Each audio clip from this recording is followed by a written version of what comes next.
A paz do Senhor a todos meus amados, queridos irmãos, amigos e ouvintes da Palavra de Deus.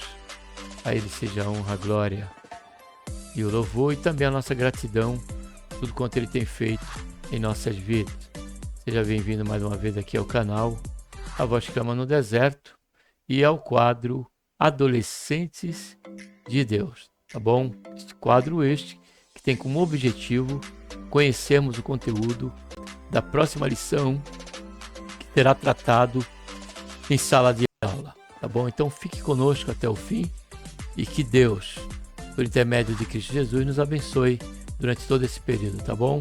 Vamos para o vídeo.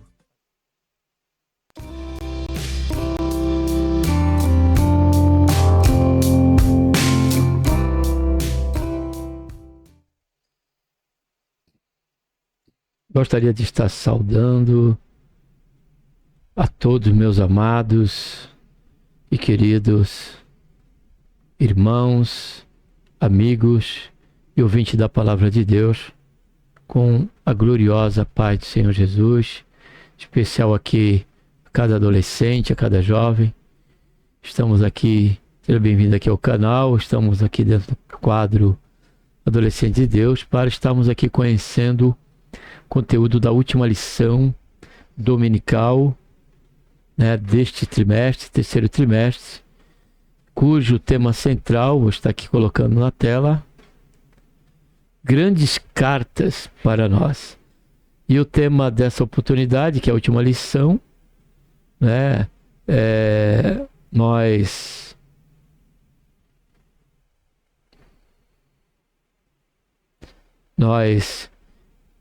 vamos conhecer, vamos aprender com essa carta, com outra carta, João, 1 João, Judas e assim por diante, 1 Pedro, muitas delas, Agora, a 13ª lição não poderia ser diferente, E seria uma pergunta que não quer se calar, A ser feita vamos praticar a palavra?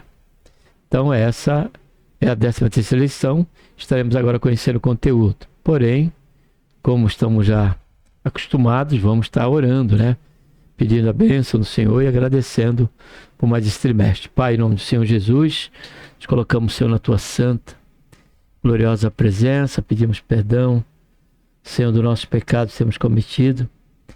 Queremos, Senhor, Te agradecer por esta Tua grande salvação, pelo nosso nome está escrito no livro da vida, pela esperança, Senhor, que temos, de que a qualquer momento, Senhor, de vir nos buscar, por intermédio do Teu Santo Filho, Jesus Cristo, nosso Senhor. Querendo Te agradecer, ó Pai, neste momento, por mais um trimestre, que estamos aqui chegando ao fim.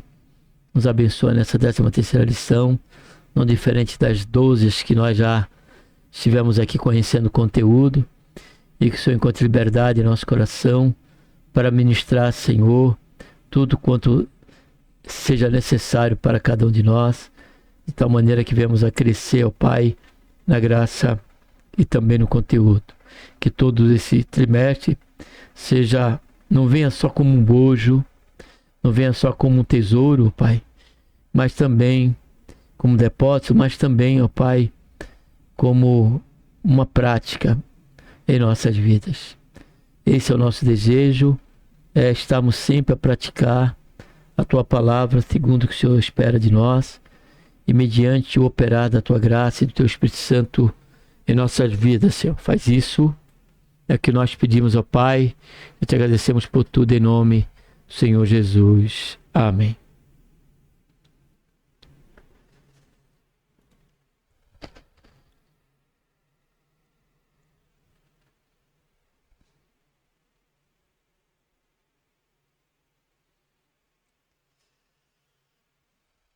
Leitura bíblica, Tiago 1, 21 a 25. Pelo que despojando-vos de toda sorte de imundícia e de todo vestígio do mal, recebi com mansidão a palavra em vós implantada, a qual é poderosa para salvar as vossas almas. Sede cumpridores da palavra e não somente ouvintes, enganando-vos a vós mesmos.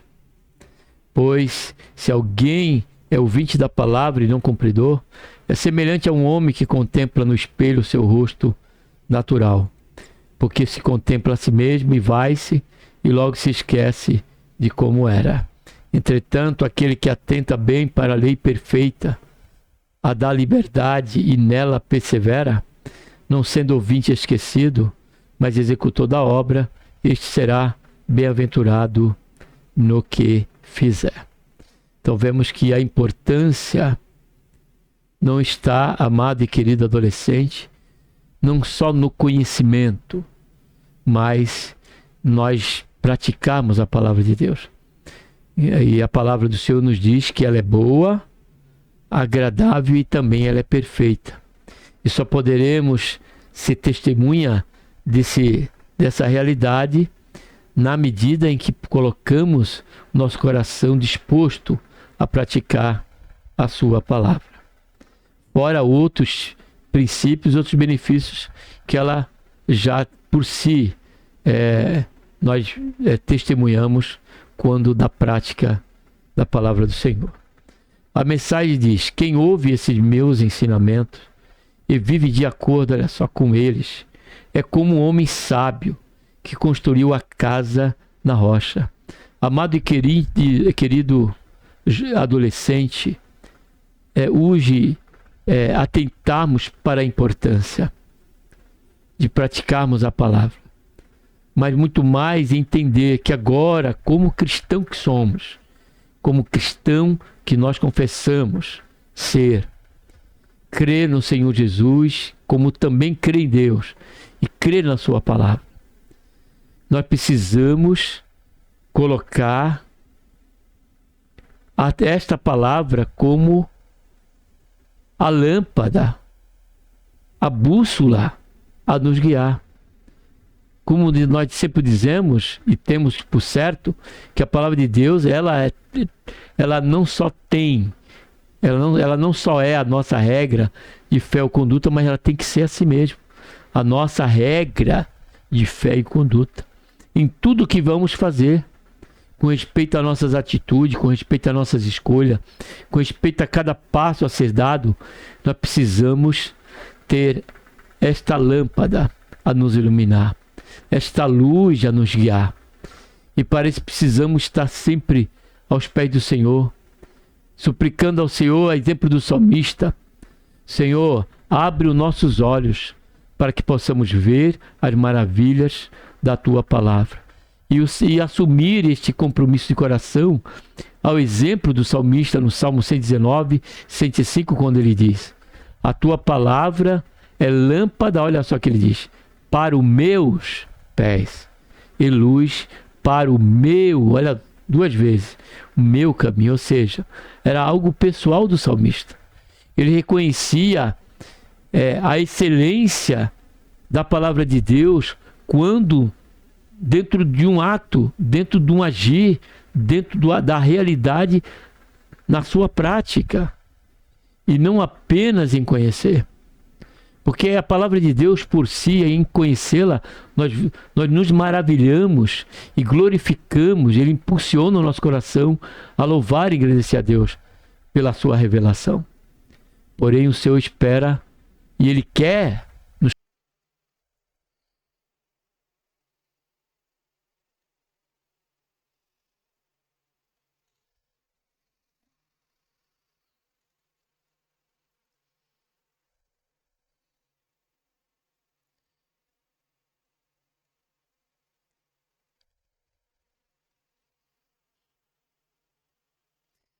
deu um probleminha aqui de luz, né?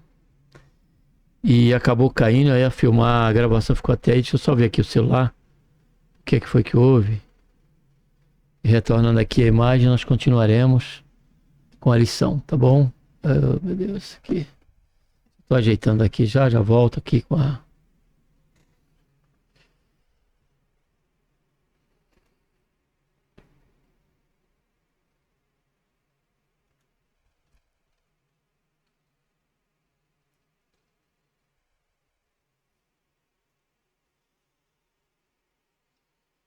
Pronto, então restaurou aqui o celular. Vamos prosseguir então com a lição, tá bom?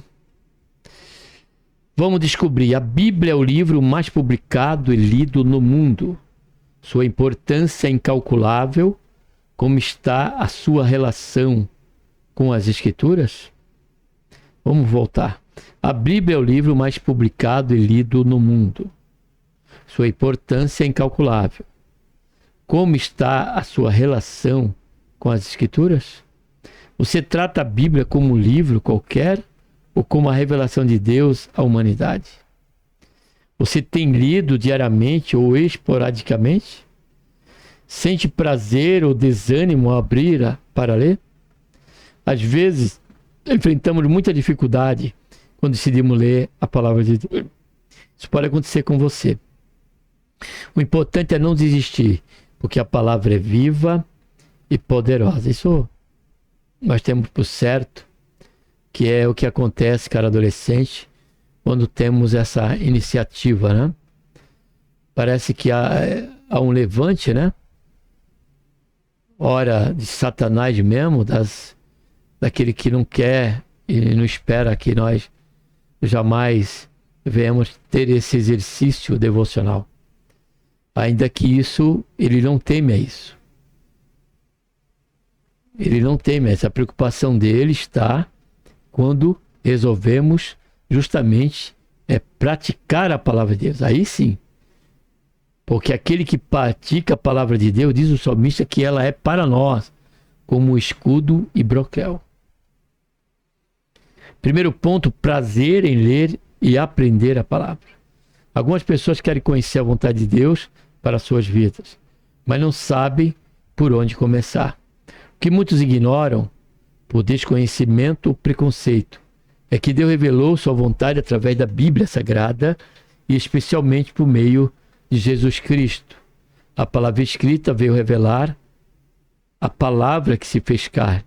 Ou seja, a Sagrada Escritura existe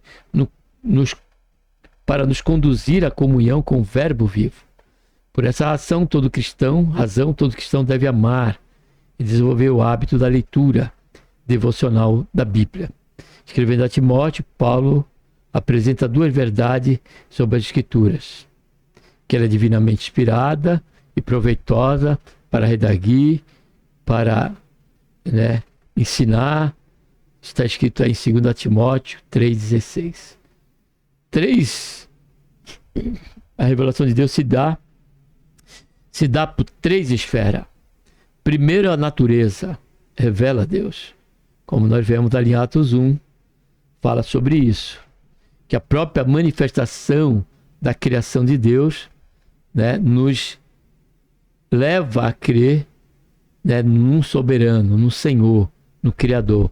Segundo, é a revelação especial de Deus. Revelação natural, revelação especial, que é a palavra de Deus. E por último, é a revelação do seu Santo Filho, Jesus Cristo, pelo qual e por ele é que nesses últimos dias é que nós veamos, ele venha falar conosco e carecemos de ouvi-lo. A primeira diz respeito à sua origem, ela é inspirada por Deus. E a segunda fala do seu propósito, é útil para ensinar, como foi lido, proveitosa, para o ensino, para redarguir, para corrigir. Pensando em sua finalidade, o apóstolo disse que as Escrituras oferecem sabedoria que leva à salvação. Ou seja, a Bíblia é um livro de salvação.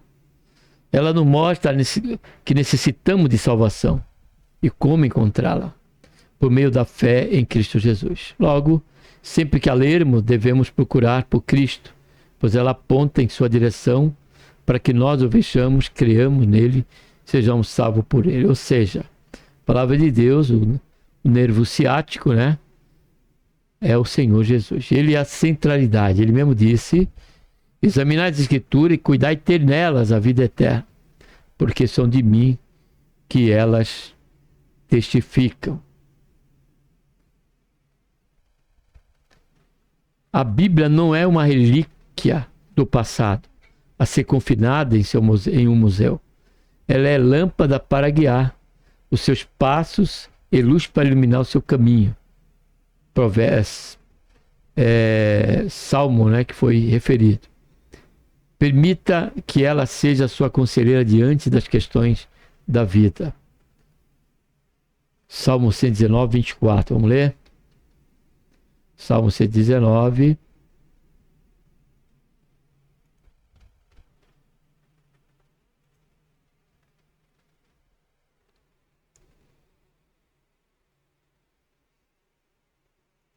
Versículo 24.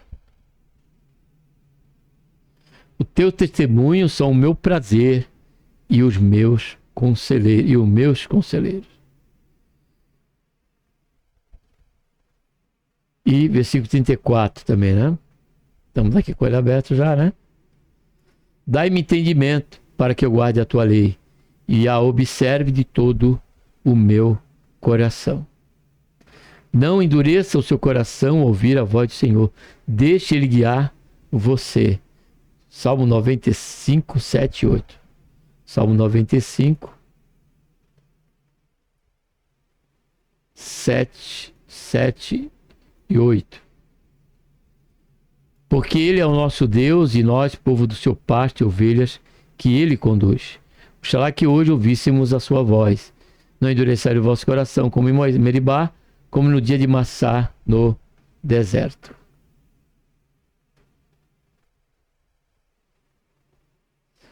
Tenha prazer na lei do Senhor. Salmo 1, 2, onde diz, bem-aventurado aquele que medita na palavra do Senhor dia e noite, pois será como a árvore plantada ao ribeiro, que dará fruto no seu tempo propício, próprio, né? E não dará conta dos infortúnios que nós poderemos ter pela frente. A questão do exercício da leitura da palavra nos levará em meditação, nos conduzirá a uma prática que nos dará uma segurança irremovível da sua vontade e da sua direção. Pois é por meio dela que Deus nos instrui, alimenta, encoraja, fortalece, corrige e vivifica. Dedique parte do seu tempo para ler e compreender as sagradas letras. Isso será uma bênção para toda a sua vida. Segundo ponto, compromisso em crer e praticar a palavra, como mencionamos no início, né? Terminando o sermão da montanha, o Senhor Jesus comparou seus ouvintes a dois tipos de pessoas: o sábio e o sem juízo. Nesse texto, a sabedoria e a tolice estão ligadas à forma como esses homens respondem aos ensinamentos do Mestre. Ou seja, se ouve e pratica, são sábios, mas se ouve e não pratica, são sem juízo. O pastor de Jerusalém, Tiago, também advertiu seus leitores a não serem apenas ouvintes da mensagem, mas praticantes, como nós lemos. Aqueles que conhecem a verdade de Deus, mas não a obedecem. Nas palavras de Tiago, são como pessoas que se olham no espelho e não conseguem ver as suas imperfeições e necessidade de mudança, pois logo esquece a sua aparência. Todo cristão, além de um aplicado leitor, precisa ser um praticante da palavra de Deus. Memorizá-la é importante, mas não é suficiente. É preciso aplicá-la no dia a dia. A lei de acolher em nossos corações. Devemos rejeitar tudo que ela condena, pois o propósito de escondê-la no coração é não pecar contra Deus. Por causa dela, o salmista rejeitou o conselho dos maus, o exemplo dos pecadores, a roda dos zombadores. O compromisso com a palavra e com o Deus da palavra gera atitudes santas. Seja você também um praticante da palavra. Sinta-se encorajado pelas palavras de Paulo. Ponham em prática o que vocês receberam e aprenderam de mim, tanto com as minhas palavras como com as minhas ações. Ame como Jesus ensinou. Perdoe como você foi perdoado. Faça aos outros o que gostaria que fizesse a você. Faça tudo para a glória de Deus. Terceiro ponto, crescendo e amadurecendo através da palavra. Ao longo da vida, todos enfrentamos decepções, medos, tristezas e dores. dificuldade nos cercam, tentando abater a nossa força e roubar a nossa alegria. Estes são fatos reais e que a Bíblia não nos deixa na ignorância, mas ela nos orienta e nos fala, nos avisa sobre esta realidade, para que pela palavra do Senhor nós possamos também vencê-las e sobrepor a cada um desses obstáculos e continuar triunfante na fé, na pessoa bendita de nosso Senhor, Salvador Jesus Cristo. Definitivamente ninguém está livre das adversidades. Tanto servos de Deus no sofrimento são consolados. Através das promessas de Deus, no sofrimento são consolados. Pelas Escrituras somos lembrados que o que sofremos durante a nossa vida não pode ser comparado de modo algum com a glória que será revelada no futuro. Uma vez que essa pequena passageira aflição que sofremos vai nos trazer uma glória enorme e eterna, muito maior do que o sofrimento. Porque nós não prestamos atenção nas coisas que se veem, mas nas que se não veem. Paulo, escrevendo aos Coríntios, afirmou que o nosso Deus é Deus de toda consolação e ajuda. Ele é poderoso para enxugar de nossos olhos toda lágrima e acalmar toda tempestade dentro e fora de nossa alma. Podemos confiar e descansar nele, pois fortalecerá o nosso coração. Devemos entregar todas as nossas preocupações a ele, pois tem cuidado de nós. Algumas vezes ele nos livrará antes, outras durante ou somente depois de uma tribulação. Entretanto, uma certeza temos em nosso coração: não seremos abalados, pois o Senhor está conosco como um pastor que guia, protege e supre o seu rebanho. Concluindo, seja ouvinte praticante da palavra de Deus. Conduza a sua vida à luz dos seus conselhos. Não ignore, caro adolescente, as Escrituras. Leia a Bíblia diariamente e ore para que o Espírito Santo ilumine seu coração e mente, a fim de que você compreenda as Escrituras. E também oremos para que o Senhor nos dê graça, para podermos, amado e querido adolescente, ter força, poder, graça, o dinamis do céu, para podermos romper todas as barreiras e permanecer fiel ao Senhor até o fim. Amém? Que Deus, por intermédio de Cristo Jesus, nos abençoe. Um abraço a todos e foi o conteúdo, um pouco aí de comentário, mas cumprimos aí o propósito desse quadro, tá bom? Vamos estar agora orando para o final.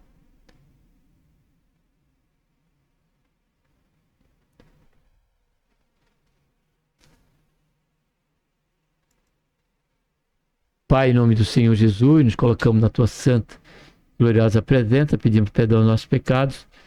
Queremos Te agradecer, Senhor, por este momento que aqui estivemos, Senhor, considerando essa exortação e temos sempre a Tua palavra como, Senhor, um aferidor da nossa vida.